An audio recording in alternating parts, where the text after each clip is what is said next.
ეს არის აპლიკაცია, რომელიც დაგეხმარება პრომპტების შენახვაში და ასევე მათ დახარისხებაში კატეგორიების მიხედვით. და მეთანხმები ალბათ ბევრჯერ დაგიკარგავს მნიშვნელოვანი და საჭირო პრომპტი. ან უბრალოდ ძველ ჩატებში და ნოუთებში გიძებნია. დღეს ერთად ავაწყობთ აპლიკაციას, რომელიც ამ პრობლემას მოგიგვარებს. ამას გავაკეთებთ ხელოვნური ინტელექტის დახმარებით, კოდის წერის გარეშე, ნულიდან ნაბიჯ-ნაბიჯ და რაც თავარია უფასოდ. ანუ მარტივად რომ ვთქვათ, თან გავივარჯიშებთ vibe coding-ში და თან ამავდროულად შევქმნით ჩვენთვის საჭირო და პრაქტიკულ ხელსაწყოს. სანამ დავიწყებთ, ჩემი თხოვნა იქნება გამოიწეროთ არხი და ვიდეო დაალაიქოთ. ახლა კი დავიწყებთ. სალამი მეგობრებო, დაგიბრუნდით, მე ვარ გიორგი, ეს არის Geo AI-ის YouTube არხი. ვიდეოს დასაწყისში უკვე ნახავდით, თუ რის გაკეთებას ვაპირებთ, ასე რომ შეგვიძლია დრო აღარ დავკარგოთ და პირდაპირ გადავიდეთ საქმეზე. ეს ვიდეო განკუთვნილია მათთვის, ვისაც არ აქვს დიდად გამოცდილება ტექნიმართულებით, არ აქვს გამოცდილება პროგრამირებაში, მაგრამ აქვს სურვილი, რომ შეისწავლოს რაღაც დონეზე აპლიკაციების აწყობა AI-ის დახმარებით. ასევე მათთვის, ვისაც აქვს შეხება AI-ისთან და ხშირად იყენებს სხვადასხვა სახის პრომპტებს განმეორებით და სურს ამ პრომპტების რაღაცნაირად ორგანიზება და შენახვა. აპლიკაციის აწყობას დავიწყებთ ნულიდან და ერთად ნელ-ნელა დავამატებთ სხვადასხვა ფუნქციონალებს. ვიდეოს განმავლობაში გამოვიყენებ Google AI Studios, რომელსაც აქვს build ფუნქცია. სწორედ ამ build სექციაში შევძლებთ აპლიკაციის აწყობას. დღესდღეობით უამრავი საშუალება არსებობს და უამრავი პლატფორმაა უკვე შექმნილი ვებსაიტების და ვებ აპლიკაციების ასაწყობად, გულისხმობ AI-ის დახმარებით აპლიკაციების აწყობა, თუმცა უმეტესი მათგანი სამწუხაროდ არის ფასიანი და შესაბამისად ვფიქრობ, რომ Google AI Studio არის იდეალური ვარიანტი დასაწყებად, არის მარტივი და არის სრულიად უფასო. ვინც ტექნიმართულებით მუშაობთ, შეიძლება გაგიკვირდეთ, რატო ვიყენებთ Google AI Studios და რატო არ ვიყენებთ თქვათ Claude Codes, რომელიც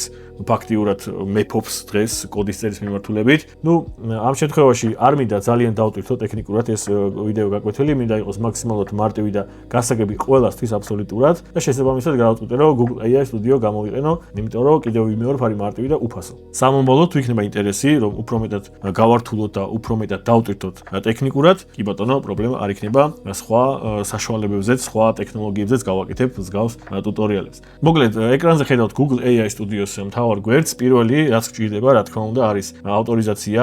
ესე იგი, უნდა დავაჭიროთ Get Started Relax და შემდეგ უნდა შევიყვანოთ ჩვენი Google-ის ანგარიში. თუ უკვე შეყვანილი ყავს Google-ის ანგარიში ჩვენს მოწყობილობაზე, მაშინ პირდაპირ გამოჩნდება ეს ანგარიში და უბრალოდ უნდა ავირჩიოთ. მას შემდეგაც გავივლით ავტორიზაციას, აღმოჩნდებით Google AI Studios აი ამ გვერდზე და აქ გვინდა ავირჩიოთ build სექცია. build სექციას აქვს საკმაოდ მარტივი ინტერფეისი, გვაქვს ერთი მთავარი პრომპტის ველი, სადაც უნდა შევიყვანოთ ჩვენი, ესე იგი, ინსტრუქციები და შემდეგ დაიწყებს უკვე AI ჩვენი აპლიკაციის აწყობას.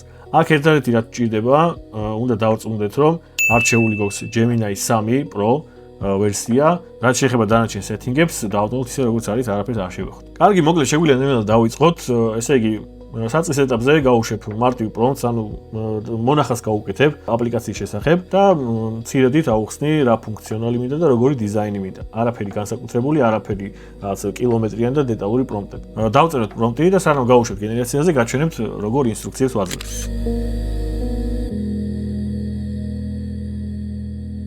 მოკლედ, პირველი ნაწილი გავამზადე, აქ ვეუბნები, რომ უნდა შექმნას პრომპტების შესანახი ვებ აპლიკაცია და პრომპტების შენახვა უნდა მოხდეს კატეგორიების მიხედვით. ასევე პრომპტები და კატეგორიები უნდა იყოს რედაქტირებადი, ანუ უნდა შევძლოთ მათი შეცვლა, დამატება და წაშლა. შემდეგ ნაწილში ვეუბნები, რომ აპლიკაციას უნდა ჰქონდეს ძებნის ფუნქციონალი, ანუ თუ გვექნება დიდი რაოდენობით პრომპტები, ხელით რო არ სკროლოთ და რო არ ვეძებოთ, შეგვიძლია მარტივად მოვძებნოთ, დავსერჩოთ, გვექნება ერთი ველი და იქიდან შევძლებთ მოკლედ სასურველი პრომპტების მოძებნას. გარდა ამისა, პრომპტების შენახვა უნდა მოხდეს ბრაუზერის ლოკალურ საცავში. ანუ ბრაუზერს, მაგალითად ამ შემთხვევაში Google Chrome-ს აქვს თავისი ლოკალური საცავი, local storage, სადაც შესაძლებელია გარკვეული ინფორმაციების შენახვა. პრომპტები არის ტექსტური მონაცემები, ანუ ტექსტური მონაცემები დიდი რაოდენობით ადგილს არ იკავებს, შესაბამისად, ეს ბრაუზერის ლოკალური საცავი სავსებით საკმარისია.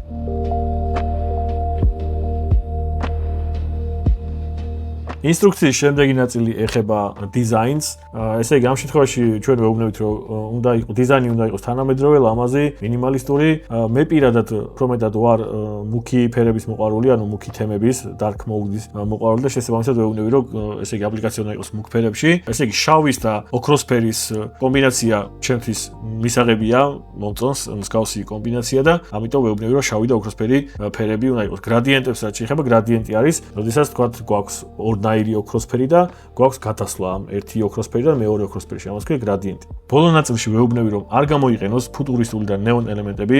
ხშირ შემთხვევაში, როდესაც ჩვენ არ განსაზღვროთ დიზაინს, არ ვეუბნებით, როგორ დიზაინი გვინდა, ის თავისით აკეთებს, აი დაახლოებით რაღაცა იასამნისფერი, მოცისფრო, მოლურჯო ფერებში, აი ტექნოლოგიებთან დაკავშირებული ფერები, ესე ვთქვათ, აი ფუტურისტული ნეონ ელემენტები, რაც მე პირადად ყელში მაქვს ამოსული, არ მიყვარს საშინლად და ამიტომ ამას სულ ვეუბნები, რომ ეს ფუტურისტული და ეს აი ჰოლოგრამებს აკეთებს კიდევ და მოკლედ ესენი არ გამიკეთებს, ამას ვეუბნები. თქვენ შემთხვევაში, რა თქმა უნდა, თქვენ შეგიძლიათ განუსაზღვროთ თქვენი ფერები. ფერებთან დაკავშირებით მინდა გირჩიოთ ერთი ვებსაიტი, რომელსაც ქვია colors.com. ესე იგი, აქ ამის ლინკს შევაგებ აღწერაში, შეგიძლიათ გადახვიდეთ და ნახოთ.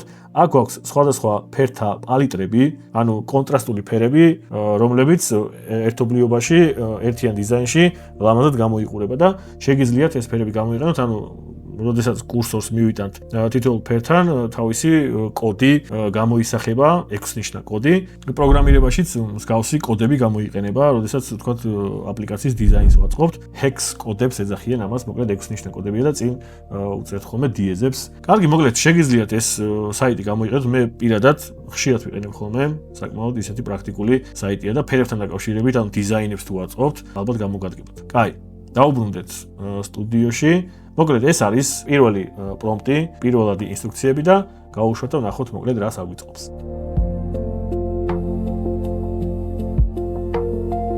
მოკლედ დაასრულა პირველ დავალებაზე მუშაობა, როგორც ხედავთ და მოდი ერთად გავიაროთ და ვნახოთ, ესე იგი შევაფასოთ დიზაინი და ფუნქციონალიზმი. დიზაინს რაც შეეხება, ძალიან კარგია, მე მომწონს, ჩემთვის მისაღებია, აი ეს კუთხის ესე ვთქვათ გრადიენტი, ეს გადასვლა შეგვიძლია საერთოდ წავშალოთ, დიდად ვერ აღფრთოვანდი, მაგრამ სხვა დანარჩენი არის იდეალური. ესე იგი, მარცხენა მხარეს გვაქვს საიდბარი, ზევით გვაქვს ლოგო, ახალი პრომპტის დამატების ღილაკი და შემდეგ გვაქვს კატეგორიები. პირველ რიგში მოდი დავამატოთ პრომპტი. როგორც ხედავთ, გაიხსნა ახალი ფანჯარა პრომპტის დასამატებლად. ამას პროგრამირებაში ეძახიან modals, modal box. აქ უნდა შევიყვანოთ პრომპტის სათაური, იყოს მაგალითად მუსიკა და ავირჩიოთ კატეგორია, მოდი აქ დავარქვი მუსიკის პრომპტი, პირობითად. ავირჩევ აუდიოს და რაღაცა სიმბოლოები ჩავწეროთ მოკლედ. და მივიცეთ დამატებას. როგორც ხედავთ, ესე იგი გამოისახა ჩვენი პრომპტი. ხო, აქ გვაქვს კოპირების ღილაკი, რედაქტირების ღილაკი, წაშლის ღილაკი. დავაჭიროთ კოპირებას, აქ გვეუბნება რომ დაკოპირებულია.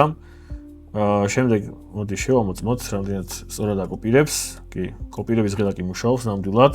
შემდეგ გვაქვს რედაქტირება, რედაქტირებაც მუშაობს, რო შევცვალოთ ახლა მაგალითად კატეგორია, ვიცით ტექსტი თქვათ.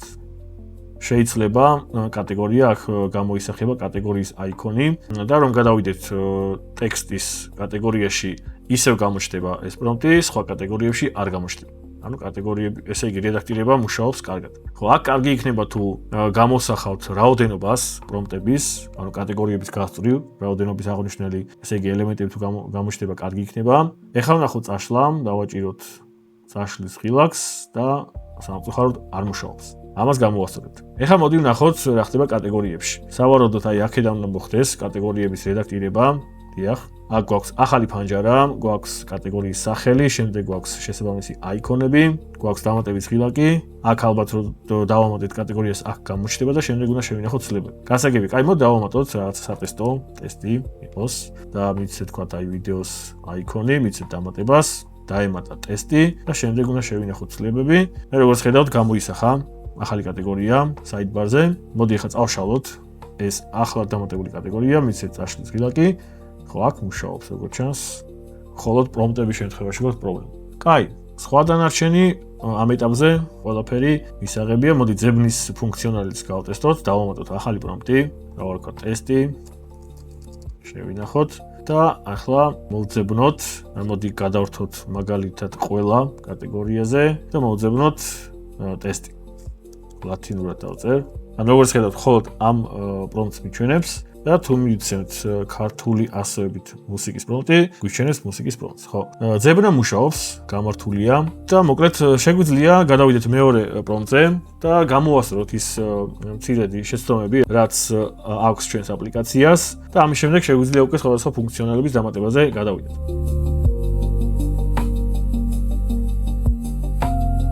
მოკლედ, ჩვენი შემდეგი ინსტრუქციები არის ასეთი.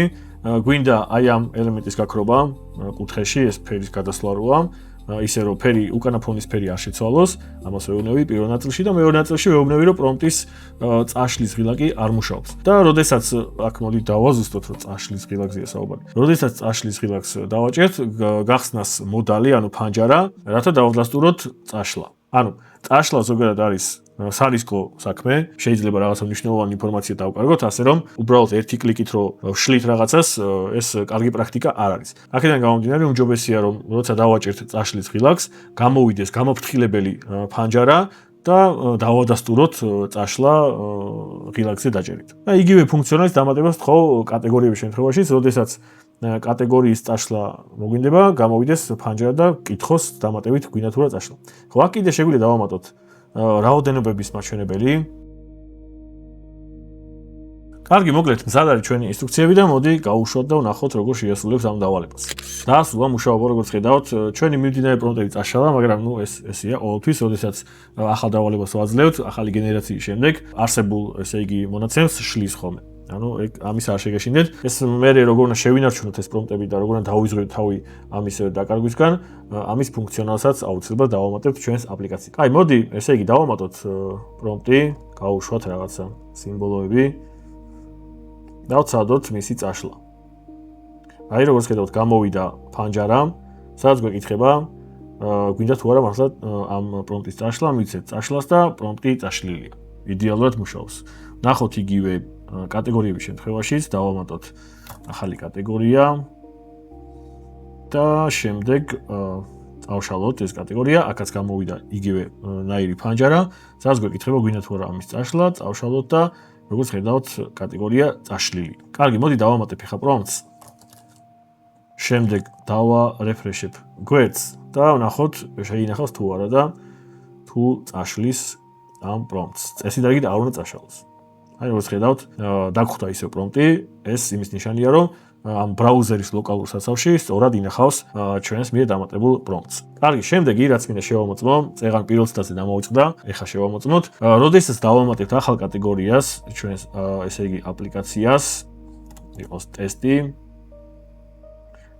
მაინტერესებს ეს ახალი კატეგორია თუ გამოჩნდება პრომპტის დამატების ფანჯარაში. აი, დიახ, გამოჩნდა. გვაქვს დამატებული ეს ახალი კატეგორია ტესტი. მოდი დავამატოთ ამ ახალ კატეგორიაში ჩვენი ახალი პრომპტი. როგორც ხედავთ, დამატებულია ახალი პრომპტი. კატეგორიების გასწვრივ დამატებულია, ესე იგი, მაჩვენებლები რაოდენობების და ისინიც კარგად მუშაობს, ანუ ტესტში დავამატეთ ახლა ახალი პრომპტი და გამოჩნდა ერთიანი ამ ტესტის კატეგორიის გასწვრივ. კაი, მოკლედ, როგორც ხედავთ, ახლა ესე იგი, ეკრანის პატარა ნაწილზე არის გამოსახული ჩვენი აპლიკაცია. თუ გვინდა რომ გავზარდოთ მთლიან ეკრანზე და შევამოწმოთ როგორ გამოიყურება, მარტივად უნდა დავაჭიროთ აი ამ ღილაკს და გაიშლება მთლიან ეკრანზე ჩვენი აპლიკაცია. კარგად გამოიყურება იდეაში, კარგად კი არა, ძალიან ლამაზია, ფიქრობ. აქ ბოლოში ქვემოთ რო გვიწერია local storage active, ხო ეს იდეაში ეს არაფერს არ გვეუბნება და მე პირადად არ შემხედრია სადმე მსგავსი მესიჯი რომ ასე local storage არის აქტიური, ასე რომ ეს შეგვიძლია წავშალოთ ან ეს ტექსტი ჩავანაცვლოთ სხვა ტექსტით. კაი, შემდეგი რაც მინდა გავაკეთო არის ესე იგი ძებნის ფუნქციონალის გაუმჯობესება, ესე რომ ვთქვათ. ანუ ამ შემთხვევაში პრომპტებს ეძებს დიდი ალბათობით სათაურის და შეიძლება ტექსტის მიხედვითაც, თუმცა შეგვიძლია დავამატოთ ესე იგი თაგები სათაურით მოძებნის და თაგებით მოძებნის. შეიძლება დიდი რაოდენობით პრომპტების შემთხვევაში ერთნაირი სათაურის მქონე პრომპტები გქონდეს და სასურველ პრომპტს რო მივაგნოთ, ამ შემთხვევაში შეგვიძლია დავამატოთ თაგები და ეს ფუნქციონალი შეგვიძლია გავუწეროთ.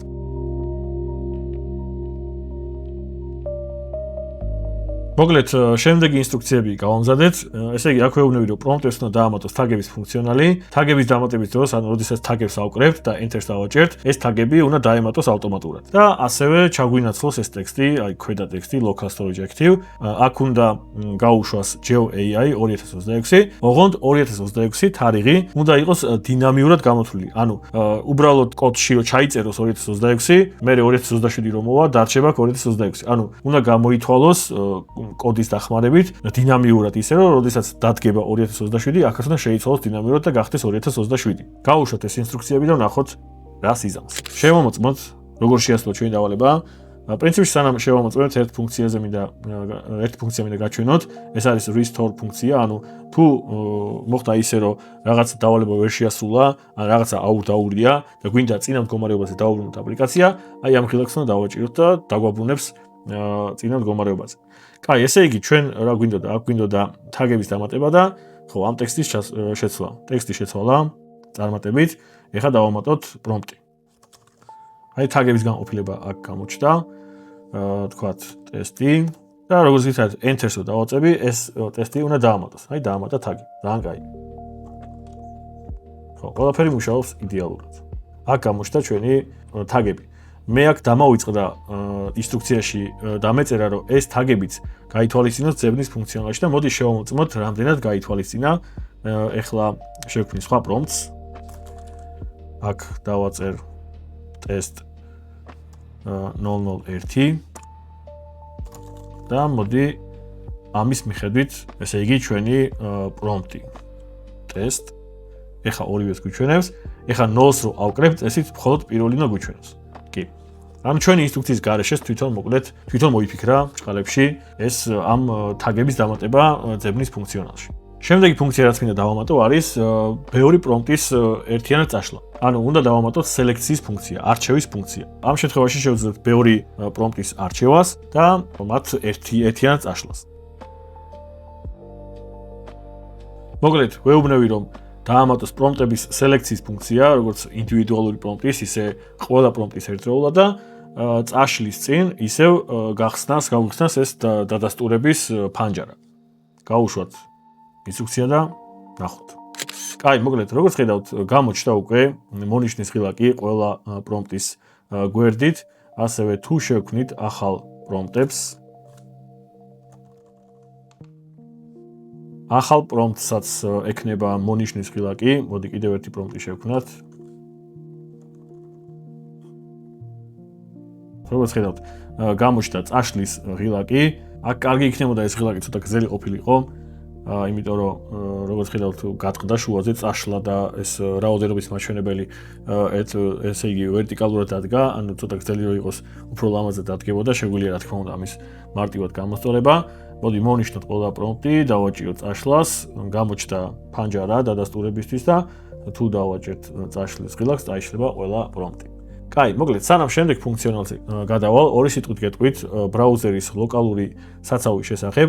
ანუ ჩვენ როგორც ვთქვით, ვინახავთ ამ პრომპტებს ამ კონკრეტულ ბრაუზერში, ეხლა სადაც გვაქვს გახსნილი აპლიკაცია, ანუ Google Chrome-ში, მაგრამ თუ ჩვენ შევალთ სხვა ბრაუზერში, თუნდაც სტუდიოში და ჩვენივე ანგარიში, ჩვენივე Google-ის ანგარიში, ეს პრომპტები იქ არ დაგხვდება. ასევე თუ შევალთ სხვა მოწყობილობაში, სტუდიოში და ჩვენი Google-ის ანგარიში, არც იქ არ დაგხვდება ეს პრომპტები. დეველოპერის პერსპექტივიდან მსგავსი პრობლემის გადაჭრის გზა არის ბაზების მიბმა. ანუ ბაზას თუ მივაბავთ ჩვენს აპლიკაციას, შემდეგ შევძლებთ ანუ ყველა მოწყობილობიდან და ყველა ბრაუზერიდან ჩვენი პრომპტების ნახვას. მაგრამ გამომდინარე იქიდან რომ ეს აპლიკაცია არის ლოკალური, ანუ ლოკალურად გვინდა რომ გამოვიყენოთ, ბაზების მიბმა, ავტორიზაციების დამატება, რეგისტრაციების დამატება არის საკმაოდ ტექნიკური ნაწილი და შესაბამისად არ მინდა რომ დავტვირთო ძალიან ტექნიკურად ჩვენი ვიდეო გაკვეთილი, მინდა რომ ყველამ გაიგოს და მოკლედ სხვა გადაწყვეტა მოვიფიქრე, რომელიც სუფთა დეველოპერის პერსპექტივიდან შეიძლება არ იყოს საუკეთესო, მაგრამ ამ შემთხვევაში გამომდინარე იქიდან რომ ეს აპლიკაცია არის ლოკალური, ანუ ლოკალურად გვინდა პერსონალურად რომ გამოვიყენოთ ეს აპლიკაცია, აქედან გამომდინარე ვფიქრობ რომ ნორმალური და კარგი ფუნქციონალი იქნება. ანუ რას ვაკეთებ? დავამატებთ ექსპორტის და იმპორტის ფუნქციონალს. ანუ თუ გვინდა ბრაუზერის შეცვლა, ან თუ გვინდა ვთქვათ, ან შეიძლება Windows-ი უნდა გადავაყენო და ყველაფერი უნდა წავშალოთ და თუ გვინდა მოკლედ შევინარჩუნოთ ეს ჩვენი პრომპტები, დავაჭერთ ექსპორტის ღილაკს, მთელი ეს ჩვენი პრომპტები ჩამოიტვირთება ერთ ფაილში, ეს იქნება JSON გაფართოების ფაილი, JSON-ი არის სპეციალური ფორმატი და შემდეგ როდესაც ვთქვათ, წავშლით ბრაუზერს ან სხვა ბრაუზერს გავხსნით და გავხსნით ჩვენს აპლიკაციას სტუდიოში, ისევ იმპორტის საშუალებით ავტვირთავთ ამ ჩვენს ფაილს და ყველა ჩვენი პრომპტი დაგხვდება ადგილზე კატეგორიების მიხედვით. ანუ ეს შეგვიძლია, ვთქვათ, თავი დავიზღვიოთ პრომპტების დაკარგვისგან. კაი, მოკლედ დრო გავუწეროთ ახალი ინსტრუქცია.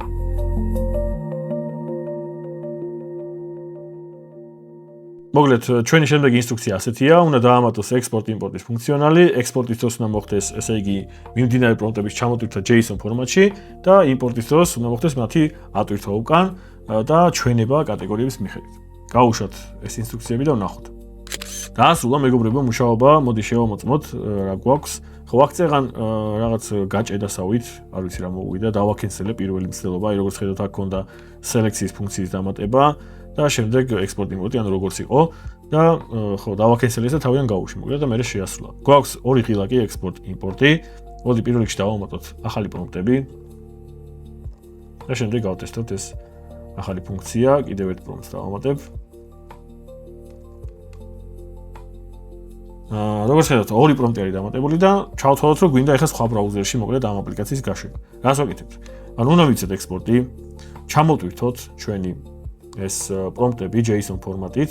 როგორც ხედავთ, JSON-ი არის გაფართოება ამ ფაილის. მოდი გავხსნი ამ ფაილს და გაჩვენებთ. აი ესე გამოიყურება JSON ფაილი, JSON ფორმატი. ერთი შეხედვით რაღაცა რთული შეიძლება მოგეჩვენოთ და რაღაცა კოდს გავს, მაგრამ ნუ არ არის ესე. პროგრამისტებიც ახლა ძალიან მარტივი ამბავია, ვინც არ ხართ ამ მიმართულებით ჩახედული, იმათთვის შეიძლება რთული იყოს, მაგრამ საქმე იმაში, რომ ამის, ანუ JSON-თან შეხება საერთოდ არ გვიწევს. ჩვენ უბრალოდ ერთი ფაილი უნდა ჩამოტვირთოთ და მეორე უკან ავტვირთოთ. მოკლედ, ექსპორტის შემდეგ წავშალოთ ეს ჩვენი პრომპტები. შემდეგ დავარეფრეშოთ გვერდი აპლიკაცია. ჩავთვალოთ, რომ თქვათ, სხვა ბრაუზერში გავხსენით ეს ჩვენი სტუდიო და ეს აპლიკაცია და ეხლა როგორ უნდა დავაბრუნოთ ჩვენი პრომპტები. მარტივად უნდა მიცეთ იმპორტი, ავირჩიოთ ეს ფაილი, რაც ჩამოვიტვით წეღან. და როგორც ხედავთ, ორივე პრომპტი გამოჩნდა უკან დაბრუნდა კატეგორიების მიხედვით. აი ესე შეგვიძლია მოკლედ შევინარჩუნოთ ჩვენი პრომპტები და თავი დავიზღვიოთ მათი დაკარგვისგან, თუ გვინდა ბრაუზერის წაშლა და ენება, სხვა ბრაუზერში ჩვენი აპლიკაციის გახსნა და ასე შემდეგ. აი, მოკლედ, ბოლოს რაც მინდა გავაკეთო, ეს არის ჩვენი აპლიკაციის შემოწმება სხვადასხვა ეკრანის ზომაზე. აი, აქედან შეგვიძლია შევამოწმოთ, თქო, მობილურზე როგორ გამოიყურება. ხო, მობილურზე იდეაში იზრუნა AI ამაზე უკვე, იმიტომ რომ კარგად გამოიყურება, რესპონსულია, ანუ რესპონსული ქვია საიტს, რომელიც კარგად გამოიყურება ყველა ზომის ეკრანზე. მოდი გავხსნათ მენიუ. აჰა, მენიუც კარგად გამოიყურება. ხო, აი ეს კატეგორიების მართვის მოდალი აქ ცოტა პრობლემა გვაქვს. მოდი ერთი პატარა ინსტრუქცია მივცეთ, მაინც დავავალოთ, რომ გახადოს აპლიკაცია სრულად რესპონსული. და ნახოთ რას გააკეთებს თუ მოაგვარებს ამ პატარ-პატარა პრობლემებს. აი, შევამოწმოთ, რამდენად კარგად გამოიყურება ჩვენი აპლიკაცია სხვადასხვა მოწყობილობებზე, იყოს მობილური.